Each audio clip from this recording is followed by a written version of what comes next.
नामस्तोत्रम् ॐ स्थिरस्थाणो प्रभुर्भीमा प्रवरो वरदो वरः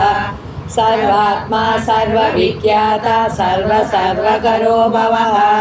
जटी चर्मी शिखंडी च सर्वांग सर्वभावनः हरच्च हरिणाक्षश्च सर्वभूत हरः प्रभुः प्रवृत्तिश्च निवृत्तिश्च नियतः शाश्वतो ध्रुवः श्मशाने वासी भगवान् कचरो गोचरोद्धनः अभिवाद्यो महाकर्मा तपस्वी भूतभावनः उन्नत वेश प्रच्छन्नः सर्वलोक प्रजापति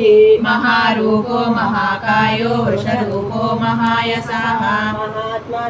भूतात्मा विश्वरूपो महानुः लोकपालोऽन्तर्हितात्मा प्रसादो नीललोहितः पवित्रं च महं चैव नियमो नियमाश्रितः सर्वकर्मा स्वयंभूता आदिरादिकरो निधिः साक्षो विशालाक्ष सोमो नक्षत्र साधकः चंद्र सूर्य शनिः केतुर्ग्रहो ग्रह प्रतिर्वरः